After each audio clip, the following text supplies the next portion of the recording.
ఆశావహులు పాదయాత్రలు జనంలోకి జనసేన పేరుతో కొన్ని నియోజకవర్గాల్లో జనసేన ఇన్ఛార్జీలు లేదా సమన్వయకర్తలు ఎవరైతే ఆర్థికంగా రాజకీయంగా సామాజికంగా బలంగా ఉన్నారో ఎలక్షన్ చేసుకోగలిగే సత్తా ఎవరికైతే ఉందో వాళ్ళు టికెట్ కావాలనేటువంటి ఆతృతతోటి ఆశతోటి ఆ నియోజకవర్గాల్లో పాదయాత్రకు శ్రీకారం చుట్టారు.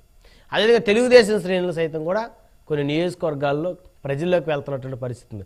కానీ ఇంతవరకు టీడీపీ జనసేన అధిష్టానం మాత్రం నియోజకవర్గాలు ఆ నియోజకవర్గాలకు సంబంధించిన అభ్యర్థుల పేర్లు మాత్రం ఖరారు చేయడంలో వెనకబడిందని చెప్పొచ్చు. అందులో ఎలాంటి అతిశయోక్తి లేదు. ఇటు వైఎస్ఆర్సీపీ చూస్తే సిద్ధం పేరుతో ప్రజల్లోకి వెళ్తున్న పరిస్థితి, బహిరంగ సభలు, అదేవిధంగా నిన్న చూస్తే 6 విడతలో లిస్టును ప్రకటించిన పరిస్థితి, ఎమ్మెల్యే అభ్యర్థులు కానీ ఎంపీ అభ్యర్థులు కానీ. కానీ ఇక్కడ ఇంతవరకు తెలుగుదేశం జనసేన కూటమి మొదటి విడత కోసం ఉత్కట్ట అయితే నెలకొంది. ఇంతవరకు ఒక్క విడత కూడా విడుదల చేయని పరిస్థితి. ఒకవేళ విడతల వారీగా టీడీపీ జనసేన కూటమి అభ్యర్థులను ప్రకటిస్తే ఆశావహులు టికెట్లు రాని ఆశావహులు ఎవరైనా ఉంటే మరి వారి పరిస్థితి ఏంటి? ఒకవేళ వారు పార్టీ మారే పరిస్థితులు ఉంటాయి, లేకపోతే వారు తిరుగుబాటు చేసేటువంటి పరిస్థితులు ఉంటాయి. ఎందుకంటే టీడీపీ జనసేన కూటమిలో ఖచ్చితంగా హాట్ కేక్ లాంటి నియోజకవర్గాలు చాలా అనేక నియోజకవర్గాలు ఉన్నాయి. సో ఆ నియోజకవర్గాల్లో ఖచ్చితంగా పొత్తు ధర్మం అనేది పక్కన పెడితే అక్కడి నుంచి పోటీ చేయాలనేటువంటి ఇంట్రెస్ట్ అయితే ఖచ్చితంగా చాలామందికి ఉంటుంది అక్కడ ఉన్నటువంటి స్థానికంగా ఉన్నటువంటి నేతలకి. అయితే ఈ టికెట్ల పంచాయతీ అసలు తేలేదు ఎప్పుడు. మొత్తానికి టీడీపీ జనసేన టికెట్ల రేసుకి సంబంధించినటువంటి అంశాలు చర్చిద్దాం. ఇదే వాళ్ళ హాట్ టాపిక్లో మనతో పాల్గొనడం కోసం సప్తగిరి ప్రసాద్ గారు తెలుగుదేశం పార్టీ రాష్ట్ర అధికార ప్రతినిధి మనతో జూమ్ కాల్ అందుబాటులో ఉన్నారు. అదేవిధంగా సింగళూరి శాంతి ప్రసాద్ గారు జనసేన పార్టీ సీనియర్ నాయకులు సీనియర్ అడ్వకేట్ మనతో జూమ్ కాల్ అందుబాటులో ఉన్నారు. అదేవిధంగా బండ్లమూడి రోజారాణి గారు వైఎస్ఆర్ కాంగ్రెస్ పార్టీ రాష్ట్ర మహిళా కార్యదర్శి మనతో జూమ్ కాల్ అందుబాటులో ఉన్నారు. రైట్, ముందుగా శాంతి ప్రసాద్ గారితో మాట్లాడదాం. జనసేన పార్టీ సీనియర్ నాయకులు సీనియర్ అడ్వకేట్ శాంతి ప్రసాద్ గారు, గుడ్ మార్నింగ్ అండి. నమస్తే బ్రహ్మణ్య, మీకు ప్యానల్ ఉన్న సోదరమణులకు చూస్తున్నాం. వైఎస్ఆర్ కాంగ్రెస్ పార్టీ అన్ని విడతలు ప్రకటించిన తర్వాత స్టార్ట్ అవుతుందా జనసేన సంబంధించినటువంటి టీడీపీ జనసేన కూటమి అభ్యర్థుల లిస్టు? సాధారణంగా మన ఈ 75 సంవత్సరాల భారతదేశ చరిత్రలో ఎన్నికల రణరంగంలో ఎప్పుడు కూడా నోటిఫికేషన్ వచ్చిన తర్వాతే అభ్యర్థుల ప్రకటన జరుగుతూ ఉంటుంది. కానీ ఈసారి అధికార పార్టీ ఎందుకో చాలా తొందరపడుతుంది. ముందుకు వెళుతున్నామని చెప్పేసి ప్రజల్లో ఒక కవరింగ్ ఇచ్చుకుంటున్నారు.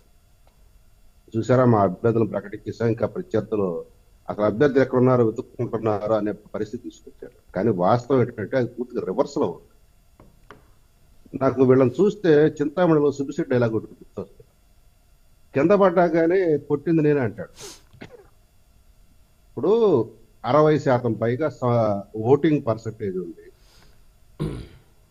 99.5% ఎన్నికల మేనిఫెస్టో అమలు జరిపి 80% పైగా ప్రజలు సంతృప్తి స్థాయిలో ఉన్నప్పుడు ఎందుకు ఆరాట పడుతున్నారు?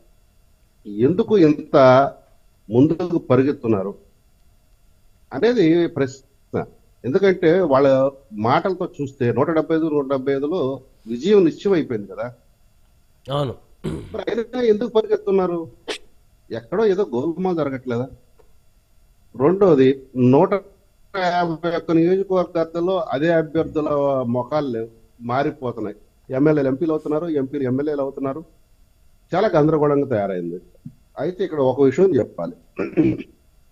రఘురామకృష్ణరాజు అనే వ్యక్తి అతను తిరుగుబాటు చేసినప్పుడు ఒక మాట అన్నాడు, అసలు నీ మొహం చూసి ఓటు ఎవడేసాడు? ఓటు వేసింది మా అన్నయ్య ముఖారం ఎందుకు చూసి, మా అన్నయ్యకున్న ఇమేజ్ను బట్టి ఓట్లు పడి అని చెప్పారు. తర్వాత కూడా అదే మాట కూడా చెప్పుకుంటూ వచ్చారు. కానీ కాలక్రమంలో గడప తర్వాత మీరు సక్రమంగా పనిచేసే తప్ప నాకు ఓట్లు పడవనే స్థాయికి వచ్చి ఒక గతంలో ఇంకొక పురుషుని మాట కూడా అన్నారు, దేవుడు దయ ఓటర్ల యొక్క ఆశీర్వాదం ఉంటే నా వెంట్రుకు కూడా ఎవడూ తేకలేడని. తర్వాత ఎమ్మెల్యేలు అంటే ఆయన 151 మంది ఎమ్మెల్యేలే ఆయన వెంట్రుకు పెరగడం మొదలుపెట్టిన తర్వాత ఈ లిస్టు ప్రకటన తర్వాత కొంత గందరగోళానికి గురయ్యి ఈ మధ్య ఒక స్టేట్మెంట్ ఇచ్చాడు, ఇది కేసీఆర్ ఇచ్చినట్టుగా, నాకు విశ్రాంతి తీసుకుంటాను అని. ఆ స్థాయికి వచ్చిన తర్వాత ఇప్పుడు ఏదో మేము రేసులో ముందున్నాము అని చెప్పుకోవడానికి తప్పితే వీరు ప్రకటించిన అభ్యర్థులకి వాళ్ళకి ధీమా ఉందా అని మీరు ప్రత్యేకంగా ప్రైవేట్ ఇంటర్వ్యూ చేస్తే వాళ్ళ మనసులో మాట చెప్తారు. మన తెలుగులో మాట ఉంటుంది, బలవంత బ్రాహ్మణ. ఉదాహరణకి చెప్తాను. మా అవినిగడ్డ ఎమ్మెల్యే తీసుకొచ్చి బందర్ ఎంపీగా పెట్టారు. అవును. అసలు అవినిగడ్డలో ఎమ్మెల్యేగా పనికిరాని వాడు బందర్ ఎంపీగా ఎందుకు పనికొస్తాడు? ఇట్లా ఒక జిల్లాలో పనికిరాని వాడు మంత్రిగా కూడా చేసి ఏమీ చేయని వాడు పక్కన జిల్లాకు వచ్చి ఎంపీగా పోటీ చేస్తానంటాడు. ఎవరు లెక్క చేస్తారు? అయితే వీళ్ళు ఒక కొత్త లెక్క చెప్తున్నారు. ఎంపీ అభ్యర్థులకి స్థానికత గుర్తిస్తారు. నిజమే, కాదా? ఎవరు కాదన్నారు. కానీ గతంలో నువ్వు ఏం చేసావు అనేది కూడా అడుగుతారు కదా. ఆ ప్రశ్న అయితే వస్తుంది కదా. నువ్వు అక్కడ ఎందుకు ఫెయిల్ అయ్యావని వస్తుంది కదా. ఇక కొంతమంది మంత్రులను ఇంకా ప్రకటించరా. అందులో రోజారెడ్డి ఉంది, అంబటి రాంబాబు ఉన్నాడు, ఇట్లా కొంతమంది ఉన్నారు. నాకు తెలిసి వీళ్ళందరికీ కూడా రక్తహస్తాలే చూపిస్తారు జగన్ రెడ్డి గారు అనేది నా కాకపోతే కొన్నాళ్ళు మా ప్రతిపక్ష పార్టీలు తిడతానికి వ్యక్తులు కాదు కాబట్టి కొన్నాళ్ళు లాంచుతారు ఆ స్థానాల వరకు. ఏది ఏమైనా ఈయన ఒక సెల్ఫ్ గోల్ వేసుకున్నాడు. నేను ఇప్పుడు వీళ్ళకి ఒక ఛాలెంజ్ చూస్తున్నా. నువ్వు చక్కగా 170 నియోజకవర్గాల అభ్యర్థులు సర్దుకున్నావు, ప్రకటిస్తున్నావు కదా. రేపు రాజ్యసభ ఎన్నికలు ఉప్పు జారీ చేయబాకు. నీకు నిజంగా దమ్ము ధైర్యం ఉంటే ఉప్పు జారీ చేయకుండా 3 సభ్యులు మీరు గెలిపించుకోగల సత్తా మీకుందా? ఇది నేను కోరుతున్నా. 4 సభ్యుల మీద వేటు వేయబాక. ఈ ఒక్కటి చాలదా ముంచేతి కంకడానికి అర్థం ఎందుకు అన్నట్లుగా పరిస్థితి ఎంత స్పష్టంగా అర్థమవుతుంటే డాంబికాలు ప్రదర్శిస్తే మనం చేయగలిగింది. ఇక మా పొత్తు కలయిక వీళ్ళ అభ్యర్థుల గురించి అవును, మాకు అంత తొందర ఏమో లేదు. మాకు ఇంకా కొన్ని కార్యక్రమాలు చేసుకోవాల్సిన అవసరం ఉంది. ఎన్నికల నోటిఫికేషన్ రాలేదు, కానీ అభ్యర్థులు ఎవరు ఏ స్థానాల్లో పోటీ అనే దాని మీద దాదాపుగా మేము ఒక అవగాహనకు వచ్చాం. అది ప్రకటించడం ఆలస్యం, ప్రకటించిన తర్వాత అన్ని కూడా ఒకదాని వెంట ఒకటి ఆటోమేటిక్ గా జరిగిపోతాయి. రోజుల వ్యవధిలోనే, మహా అయితే వారం రోజుల వ్యవధిలో దాదాపు 170 నియోజకవర్గాలకి అభ్యర్థుల ప్రకటన కూడా అయిపోతుంది. వాళ్ళు బరిలోకి దిగుతారు. కొంతమంది అయితే అటు తెలుగుదేశం తరపున కానీ ఇటు మా జనసేన తరపున కానీ ఆల్రెడీ కార్యక్షేత్రం తిరుగుతున్నారు. అయితే వాళ్ళకి సీట్లు వస్తారా, టికెట్లు ఇస్తారా అంటే వాళ్ళు టికెట్లు ఇచ్చినా ఇవ్వకపోయినా ఆ పార్టీల తరపున ప్రచారం మొదలు పెట్టారు. మాలో ఎవరికి ఇచ్చినా అంటే తెలుగుదేశంకి వచ్చినా ఆ సీటు, జనసేనకు వచ్చినా మేము ఉమ్మడిగానే పనిచేస్తామని ప్రజలు చెప్తున్నారు. కాబట్టి కార్యక్షేత్రంలోకి అయితే దాదాపుగా జనాలు అటు తెలుగుదేశం నుంచి కానీ ఇటు జనసేన నుంచి కానీ తిరుగుతున్నారు. కానీ కొన్ని నియోజకవర్గాలు జనసేన అభ్యర్థులు టికెట్లు మాకేనా ప్రచారం చేస్తున్నారు. మీ మాట వినపడుతుంది శాంతిప్రసాద్ గారు. కొన్ని నియోజకవర్గాల్లో జనసేన నాయకులు టికెట్లు మాకే కన్ఫర్మ్ అని ప్రచారం చేసుకున్నారు. కొన్ని నియోజకవర్గాల్లో తెలుగుదేశం టికెట్లు మాకే ప్రచారం చేసుకున్నారు. కొన్ని నియోజకవర్గాల్లో కోల్డ్ వార్ జరుగుతోంది. ఉదాహరణ చూస్తే విజయవాడ పశ్చిమ నియోజకవర్గంలో కోల్డ్ వార్ జరుగుతోంది టీడీపీ జనసేన సంబంధించి అభ్యర్థిత్వం మీద. ఇలాంటివి చాలా ఉన్నాయి.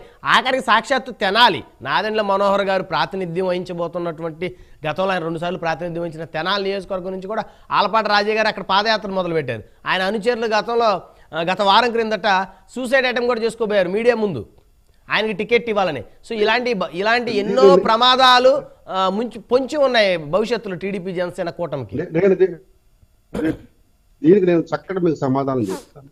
అధికారంలోకి ఒక పార్టీ కానీ ఒక పొత్తు కానీ వస్తుంది అని అనుకుంటే ఆశావహులు ఎక్కువగా ఉంటారు, పోటీ ఎక్కువగా ఉంటుంది. ఈ రేపు రాబోయే ప్రభుత్వంలో ఆ అధికారంలోకి మనం ఎమ్మెల్యేలుగా వెళ్ళాలి, కుదిరితే మనం మంత్రులుగా కూడా వెళ్ళాలి సమీకరణాల్లోనే ఆశావాహులు ఎక్కువ మంది ఉంటారు. దాంతో కొద్దిగా కొన్ని నియోజకవర్గాల్లో ఎక్కువ మంది ఆశావాహులు ఉన్న చోట మీరు చెప్పినట్టు కానీ ఇద్దరు అధినేతలు కూర్చొని ఒక లిస్ట్ ప్రిపేర్ చేసి వాళ్ళు కన్నా విధానం ప్రకటించిన తర్వాత ఇవేమి ఉండవు, టీకప్పు తుఫాను. నేను ఒక ప్రశ్న వేస్తున్నా, మరి ఇదే రకమైన అలజడి వైసీపీలో ఉందా? గాలికి పోయే పేలాల పిండి కృష్ణార్పణ అన్నట్టుగా ఇవి గెలిచేది చచ్చేది లేదు, ఎక్కడ మారిస్తే మనకేంటి అన్న తీరులో ఆ అభ్యర్థులు ఉన్నారు. వాళ్ళలో ఎవరైనా గెలుపు ధీమా ప్రకటిస్తూ నేను ఇక్కడ గెలుస్తానని ఆ అభ్యర్థులను ప్రకటించారా? కానీ ఈ పొత్తు కలయిక ఉన్న పార్టీల్లో మేము గెలుస్తామన్న ధీమా ఉంది కాబట్టి ఆశావాహులు ఎక్కువ మంది ఉంటుంది. అది ఘర్షణ వాతావరణం కాదు, అది గమనించాల్సింది. రైట్.